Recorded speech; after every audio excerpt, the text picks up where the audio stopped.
What's happening? This is Trent Kaniuga, and so dudes, like if you wanted to draw like me, or you wanted to take all of my jobs, or just replace me, it's pretty simple. All you gotta do is subscribe to my channel, learn all my top secret tricks and tips, and then download the Brushpack that you can click that link down below the video and go right over there, pick up all my brushes, and then there you go, replaced. Then there's 10 million Trent Canugas running around.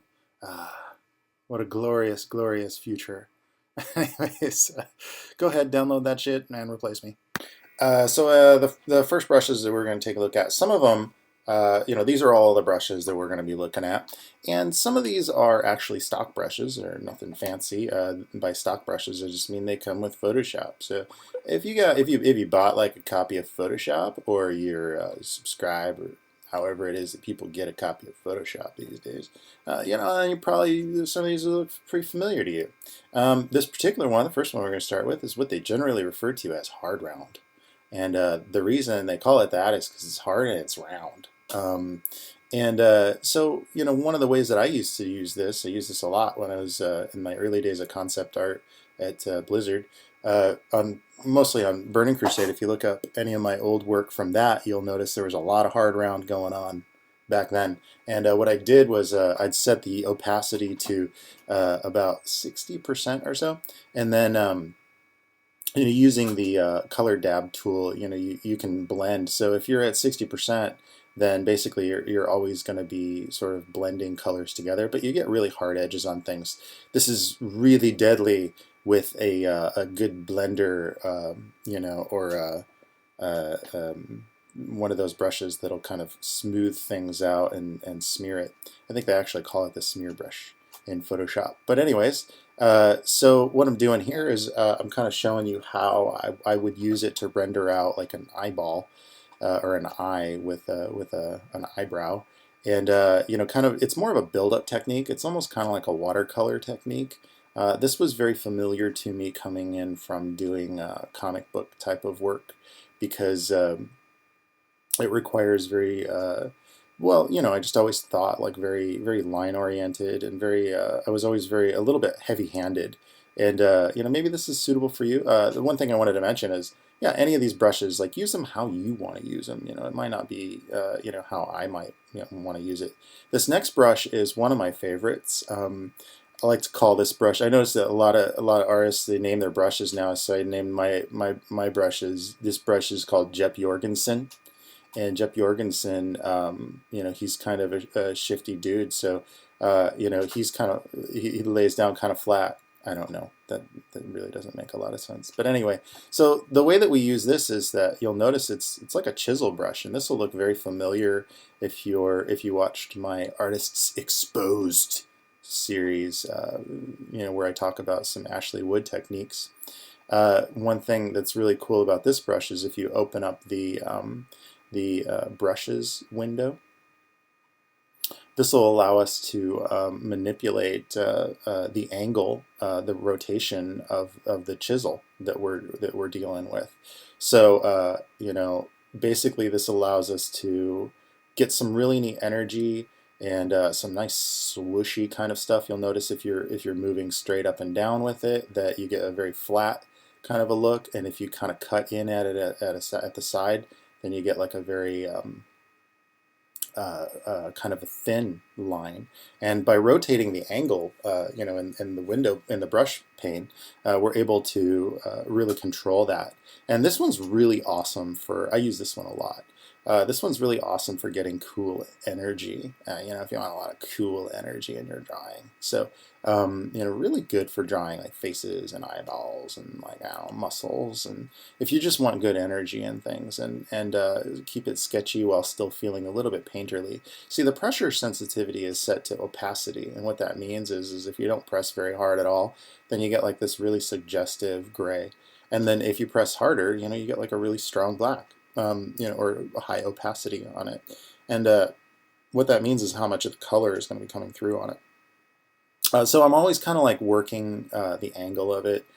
Some guys, a lot of painters still use this, so there's a lot of photo bashing going on these days. People, concept artists, they don't really paint as much anymore, but if you're doing like a comic book style or you just want to get your ideas down, I don't know how you're drawing, so you can apply this however you want. But you're seeing me rotate the brush to get different results, or the shape of the brush to get different results as I'm moving along, as I create this, what's turning into sort of a very handsome looking man face. And you can see how it's very suggestive. It's not even really a very strong line, and it could be, if you wanted it to be.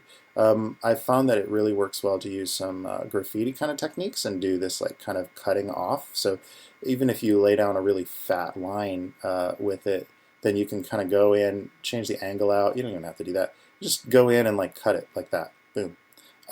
Which is kind of useful. And then you just kind of chisel into it, and you're just kind of shaping things out with this one, which is why I like it. And I think a little bit less like a line guy and a little bit more like I guess a shape guy as I progress through the way that I'm developing just recently. I don't know.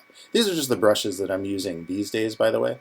Most likely things will change. I've been digging a lot more into different tools lately and trying to find, like what will work well, with my new way of thinking, with my new process. I'm always developing new skills and working with different types of mediums to never get too pigeonholed or bored. I get very bored. I tend to move a lot into different apartments and homes and things just because of that. So you can see here where you can get some neat, really sketchy gestural kind of stuff going on, and hopefully you can kind of see how this brush specifically really gets you that high energy, kind of loose kind of shaping. Really useful for doing the Twilight Monk comic. I use this one a lot, especially towards the second book. And this is going to end up turning into kind of a drawing more than just like a brush demo. But anyway, hey, let's double it up. Get the 2 for 1. So here you can see I'm still playing around with that like kind of cutting technique that I was talking about. He's got a very pretty nose right now. Maybe we'll do something about that a little bit later in the drawing. Sometimes you want to kind of turn the angle. With this brush, it gets kind of fun because you get to turn the angle based on how you want the energy to flow. And so if you want the energy to kind of cut into towards the center of the face, or if you're going to do like tufts of hair like I'm doing now, really neat for doing that sort of a thing. And I still do a little bit of a build-up technique with it, but it has like a looseness to it that I just absolutely love it. One of my favorite all-time brushes, Jeff Jorgensen. He's my old bud. Yeah. I actually never call him that. This is the first time I've ever called him that. What is that with artists naming their brushes? And so, moving on. Next up, we've got Pepe Ortega. And Pepe, I like to use Pepe for things like when I really want like a scribbly kind of a brush, like a frayed brush. Like as if the bristles have kind of worn down a little bit. I believe this one is just like a stock brush from Photoshop CS6 or whatever, and it kind of comes on a little hard, and I don't use it that much because of that. It's probably more when I really want to keep like a line feeling, line art feeling, and I really want it to keep a natural brush look. But it's actually harder to use for my taste. It's harder to use than using a real brush in real life on paper. So what the heck, But that's nothing against Pepe. Pepe, he's a good brush, and sometimes he makes for really good hair stubble on faces. That's what Pepe is good for. So that's kind of what you see me doing here on our very, very handsome. This character is really turning out to be like one of the most handsome trolls. I mean, people I've ever drawn. Next up, we've got Hambone Lacqueroy. And Hambone is a texture brush. He's a dual brush. And I think this one might also be a stock brush. I'm embarrassed to say I don't know where I got this one from. But I use this one when I really want to get like a natural paper kind of, or like a spray paint, random things, when you want just like random elements. It's good for shading. I did this on a separate layer so that I can kind of like adjust the opacity and back it off later. Let's just do that now. And yeah, it kind of backs it off a little bit, so you get like that suggestion of loose paper and loose energy. That in combination with some of our other brushes is going to really give this a feeling that I drew it on paper, or just that it feels very natural. And I'm just kind of subtly I use this one to kind of subtly kind of block in some shadows and things like that. Here, that noise specifically, I think is it's just kind of like a spatter or a spray paint kind of a noise. Next up, we've got one of my favorites, which is very familiar, very similar to Jep Jorgensen. And this one I don't actually have a name for, but it's basically it works really as it's a chisel brush, and but it has more noise to it, and you'll see what I mean here. It feels more like a natural brush. So if you go sideways with it, you get like streaks, like a couple of loose bristles, and if you go vertical with it, it feels like it's sort of a flat thing. So you get to really work with the angle, and this one's really good to keep the brush window open, or the brush pane open, so that you can adjust the angle that you're coming at things with, and really nice for very subtly adding texture and detail to your paintings or drawings. If you saw my Artists Exposed series, this was very prominently displayed in another way to use this brush was displayed in that. Really great when you want random stuff, when you want just noise that isn't predictable. It definitely feels like a brush that's kind of low on paint or low on ink. And my early start working in comic books was working with a lot of actual India ink with a brush, and so of course this one is very comfortable for me, but it has the added benefit of having that energy, and it also breaks things apart, so everything in your painting doesn't feel like it's just using that auto-generated Photoshop-y hard round that really nobody likes to paint with anymore. Well, that's not true. I'm sure somebody out there is like, oh, the hard round. You're not gonna don't bash in the hard round. But I like to add like shadow curvature with this brush. I like to erase out with this brush because it gives a really neat noise to things. This is kind of like what I was talking about before with the Jep Jorgensen brush. If you turn the angle, you can really use it to kind of lay out your muscles in the face and kind of like have them centrally kind of pointing to a central location. If you were drawing muscles, this would be really good. If you were drawing like something that had like action lines or wrinkles, or like this one's probably really good for doing cloth and things like that. Although none of these are going to give you the kind of like a realistic, believable texture. These are very stylized brushes, and the way that I'm using it anyway is very stylized. You can use them however you want. I'm not here to tell you how to use brushes. Some of these I made myself. I'm very proud of this one because I made this one myself. But I think I started with one of the prefab brushes from Photoshop, and then I altered it. This one's awesome when you start getting into like the big stuff. And you know what? We're going to do something real quick. We're going to fix something because actually, I'm starting to care about this drawing. Damn it. I wasn't expecting to make a drawing. I was expecting to just like showcase brushes, but we want to fix this, and the eye is just so jacked. So we're going to mess around with, ooh, computer's kind of chugging. Maybe Camtasia is too much for it. It's getting on 2 years old now. Maybe I need a new computer. I don't know. But Liquify, if you're not used to using it, I use it a lot actually. So you make a selection, and then you just go up to filters and Liquify, and then you're able to like kind of skew things and smush them around, which allows you to fix angles of things. Particularly good with organics and getting things like that. But now that we fixed that eye, he's looking really good. He's looking handsome. He's such a beautiful man. This brush is my favorite brush in the whole fucking world. I call this one the Mako reactor, and it's I've never called it that, never once. I don't actually name my brushes. You can call them that if you want. This brush is uber cool, and oh man, falling in love all over again.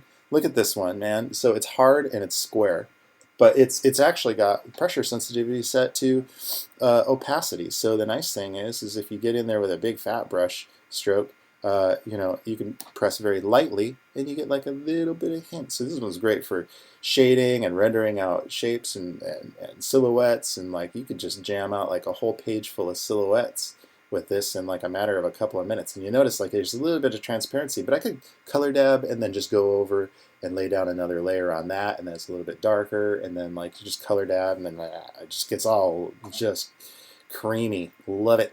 So let's let's do some shadows, a little bit of shadows with this, on the side of our face.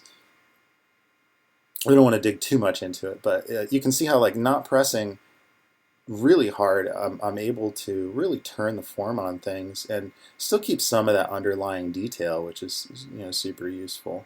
I'm not so sure about this nose though. This brush, I spend most of my time with this brush because it gets a nice creamy painterly look.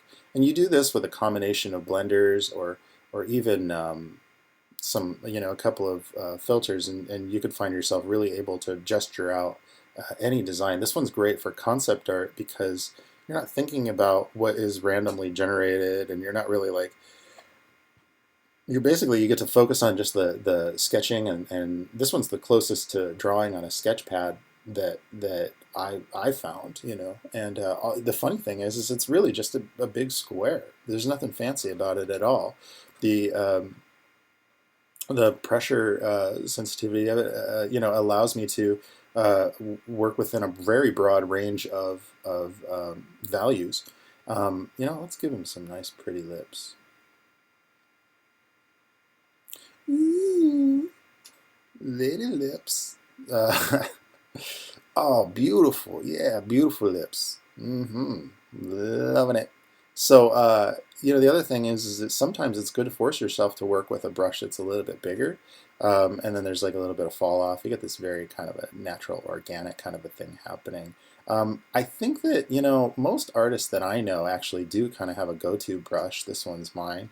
For some other people that are more into like a painterly look, I'm more into like a line art look. But people that are more into like a painterly look, I'm going to show you some of those kind of brushes, and some of them are just stock brushes. But this one I love because I can do like really light sketching, where I'm not really pressing very hard at all, and it's just like a suggestive line, or I can do like a very solid, high opacity line, and that much variety with one brush. The mileage is huge, and so like I'm able to work very quickly. I think a lot of times I'll sit down and do like 10 or 15 iterations of a character design in one day, all using this one brush, never really deviating too much from that one at all. So yeah, that's my Mako reactor. Yeah, loving it. And then you can see like I'm like getting carried away. I'm loving just kind of rendering with it. And I think that's the key, when you're going through these brushes, if you find something that's just like, wow, this one's just vibing with the way that I think and the way that I draw, like, run with that, man. Like, I'm not here to tell you to draw like me, and I'm not here to tell you like there's a right way or a wrong way to use any of these. I'm just showing you how I use my toolkit, and that could change. That could change next year. It could change next week. I'm always kind of playing around in new spaces. I've been spending a little bit of time with Sketchbook Pro recently. I'm actually like learning to program, which is a totally different toolkit, and maybe I'll do some similar videos in the future with some programming tutorials if I get any good at it. I kind of think of it like I set aside the time the best way to organize your development of your skills is like set aside the time, and then just consider that like as if you were studying for a class in school. And I wanted to, let's just redraw this nose. I'm going to show you guys exactly like why this brush is so cool. By the way, um, basically I'm able to just color dab the white, black out or just block out the entire nose that was there, and then just start kind of rendering in a new nose on top of it. And I guess you could do that with any brush, but with this particular one, it keeps a little bit of what was underneath because I'm not pressing perfectly hard. Sometimes those happy accidents are what make your painting or your drawing feel really natural. And so he's starting to look like really kind of a more interesting character already because he doesn't have those like just little slits, the Jabba the Hutt nose. He's got like more of a normal human nose. Um, and yeah, he's starting to shape up a little bit. And, I'm not going to go into the techniques of how this face is working or anything. Man, I keep trying to save because it's a habit. It's a good habit. But I'm not actually trying to save this painting. Man, he's starting to look a little bit more handsome. The musculature in his lips is starting to like come together a little bit more. He almost looks like Willem Dafoe. in I think The Mask, was that Willem Dafoe in The Mask? I don't know. Just like, oh yeah, when he put on the mask, and maybe it wasn't Willem Dafoe, but the guy put on the mask and kind of had like this really caricatured sort of a version of his, really aggressive looking features in his face. This next brush is very similar to my Mako reactor, but it's got texture, a little bit more texture to it, so I'm not going to delve too much into it. Let's give the guy a little bit of a collar here. He's got a little bit more of a slick look. And of course, next up we just got like this one's really obvious. It's just a general round airbrush. Essential for any artist toolkit. Very subtle. Use white to like kind of lighten things up. Use black to darken things out. Some artists work exclusively with airbrushes. Next up, we've got some texture brush, and I also do not know where this one came from, but this one's really good for, I'm going to create a new layer here, and then I'm going to kind of go in and lay down some textures with this one. And, the thing is that the more you learn about brushes, the more time you spend with brushes, the more you realize that they don't really matter that much. Like sure, hey, you could download my brushes and you could recreate what I'm doing here. But if you don't understand how they're working and you're not making your own brushes, then I don't know that it's necessarily as valuable. Like, because the fact is like, look, I can draw out, I could finish this drawing with this brush and it really won't matter. Like if the forms are there and the character's compelling or interesting, like if the forms feel like they're turning, that's what's going to matter. We've got a couple of more noise brushes here. You could paint with all clouds. The cloud brushes wouldn't make any damn difference at all. What matters is when you start to look at intentions and you start to go, oh, I really want this certain kind of look. How do we get that? This one's a bit of a beast. This brush, I don't even have a name for it because it's so old. Maybe like who's a really old actor? I don't want to pick on anybody, even if they're not around anymore. So I won't name it. But basically, a little bit of like basically it's like the hard round, but it's got pressure set to size and opacity. It was sort of an experiment, and quite honestly, I never really use this brush very much because I can't get too much intention with it when I need it. It might be really good for doing. It might be really good for doing little like highlights around edges of things and just subtle details. But for the most part, I don't really use this brush, and I don't recommend that anybody use this brush. Sorry, brush, we're not going to use you. Nobody wants you anymore. This brush would have been so useful 10 years ago for me. I think back then I was using pretty much exclusively hard round with pressure set to size. I didn't even do anything subtle. Everything was hard edged. And then it was before I even discovered blenders, so I was just frustrated. I was always dancing between airbrush and hard round. And if you find yourself doing that, have faith, bros. Like eventually, if you stick with it, you learn your way around any toolkit. Um, my philosophy is if you want to learn something, just do it. Like if you want to be a concept artist, be a concept artist. Don't like talk about it and dream about it and just do all the glamorous, glorified, rewardy stuff. Do the work. Sit down and watch videos like other art watch the kind of videos that you see on my YouTube channel. You want my job, you want to do what I do, subscribe to me, download my Brushpack, and you can have it. There you go. Just, replace me. Oh, this one has like a weird, color blending effect on it. Not sure how I feel about that. So you are what you do. There you have it. You are what you do. If you're a painter, then what does a painter do? A painter draws, paints every day. If you're an indie artist, indie game development designer, then you should be designing indie games. If if you want to be, I don't care what it is, man, whatever it is. If you want to be in a band, if you want to be a musician, play music. And it's as simple as that until you get good enough, and the other things will come with that. I've kind of gone through a couple of other brushes here. This one's interesting. This one's the grass brush, and these are just grass blades. The angle of it that you draw at is going to dictate how the grass blades are going to come out. I made this one myself. I use it on occasion.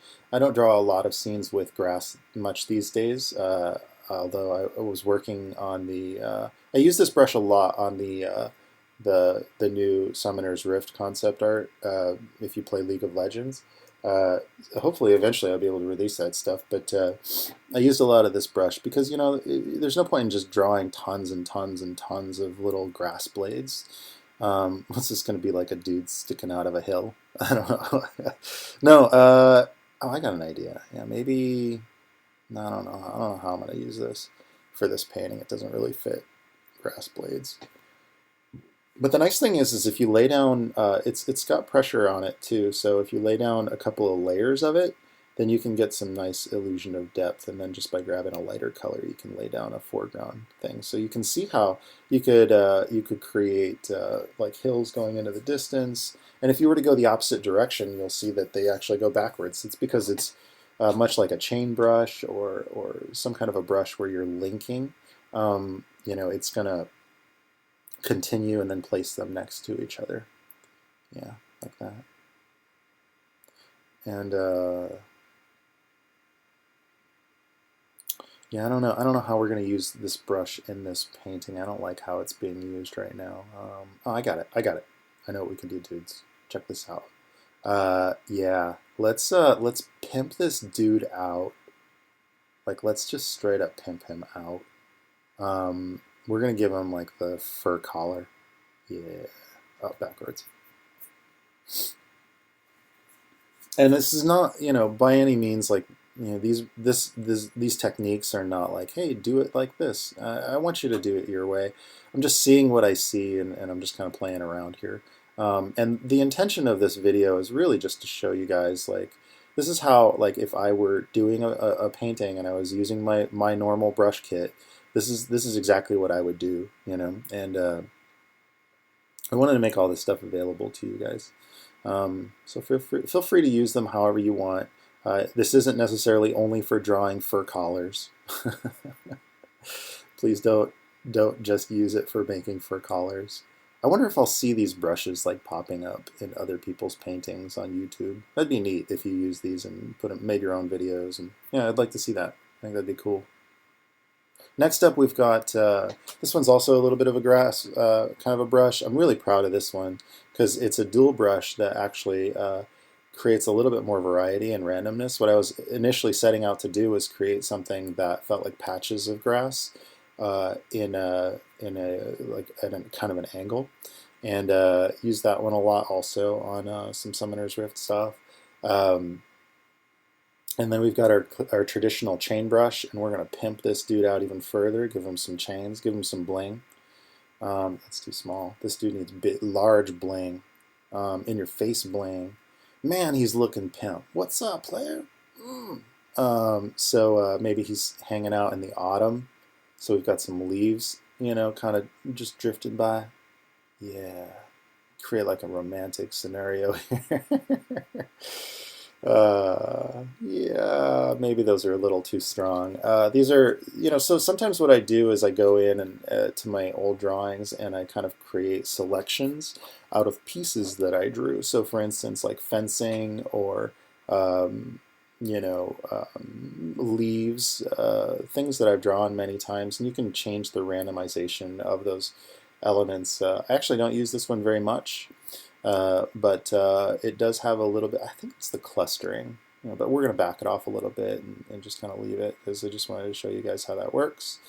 So yeah, you can create snowflake brushes, which is really neat. The randomization tool. Learn about how to make brushes, man. Very cool stuff, and it may take you like, so maybe you watch my video and you learn how to make brushes, because I have a couple of brush tutorials, and then now you're a master at it, and you can do any kind of brushes you want.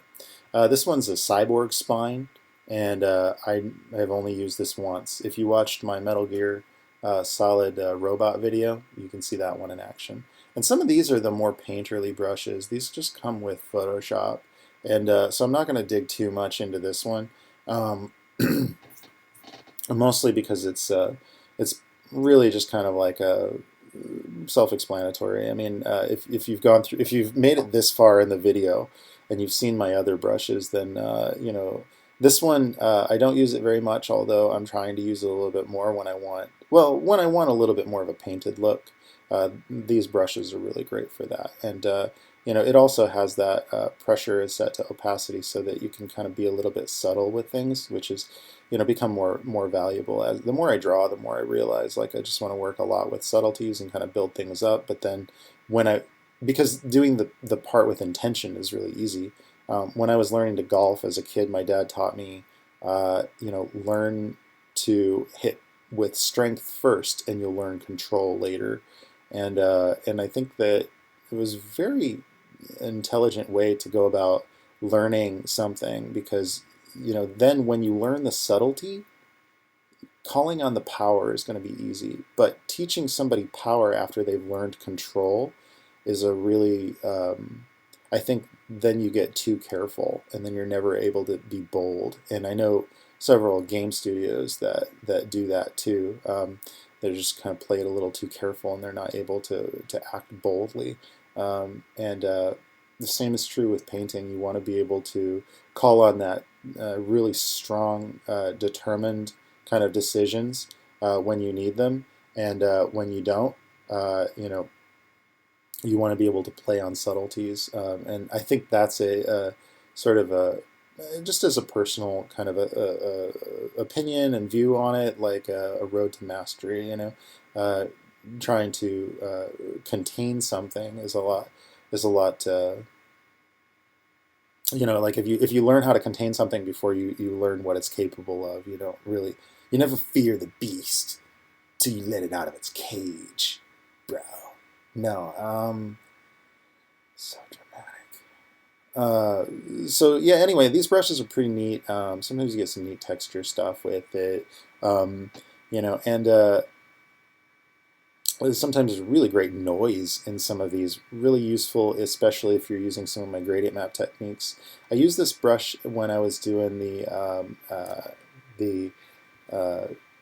artist exposed techniques video. Really great for pulling up noise. You don't need to use photo manipulation. You don't need to drop in bunches of metals and textures. You don't need a Corbis account and like Googling like face or skin textures and dropping that on your shit. Like just create some brushes that have some cool texture to them, or use the ones that are built into Photoshop. So one of the things that I like to do is, sometimes when doing a piece like this, I'll have like maybe 5 or 6 layers, and I'm just kind of like layering down. I actually technically should have stopped this a while ago, but what I'll do is just kind of a build-up technique where I've got another layer, and then I'm just kind of dropping the opacity down after I put it down. But you can see this one has like a neat texture to it, and it feels like a really organic, natural brush. So another one that'll kind of help you to get away from that too uniformed sort of look that is kind of prevalent in Photoshop painting. This one here is a rake brush, and you'll see this one. The Steambot guys use this one a bit. Really great for tracing out contours. If you want to we're going to add a little bit of stylization flavor to this drawing. And like I said, at some point, like I should have really technically stopped. The piece was fine, but because I want to show you guys the brushes and different ways to use them. This one's really neat. Also, if you invert it, basically it's just creating a row of lines. If you wanted to create like artwork like on a dollar bill or something like that, which is gosh, I forget what that technique is called, but where they would actually like create print boards. So you're kind of using this to create just layers and layers of paralleling lines, which is, as I said, great for creating contours, and also really great for drawing hair. Yeah. So actually, or like facial hair, stuff like that.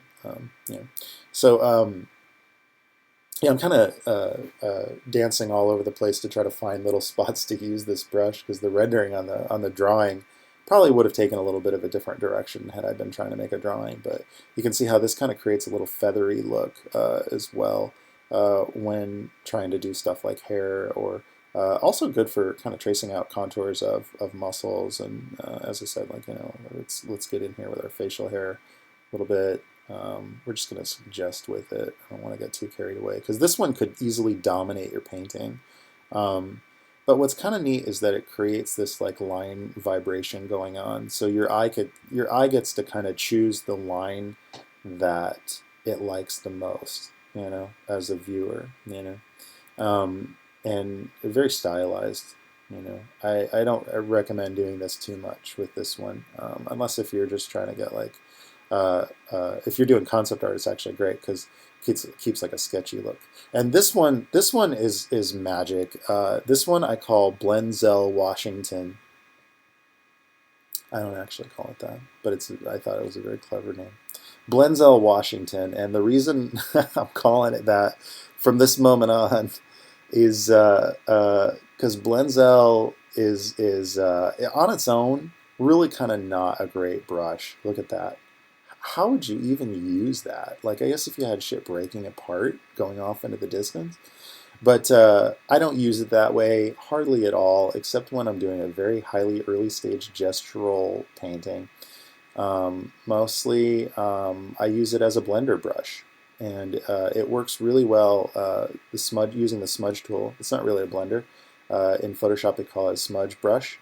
And so this one works really well as a smudge brush. You can get a nice watercolor look with this, and kind of it softens up some of your harder edges. And some of the brushes that I showed you were very hard-edged brushes, and with this you can sort of, as if you're adding water.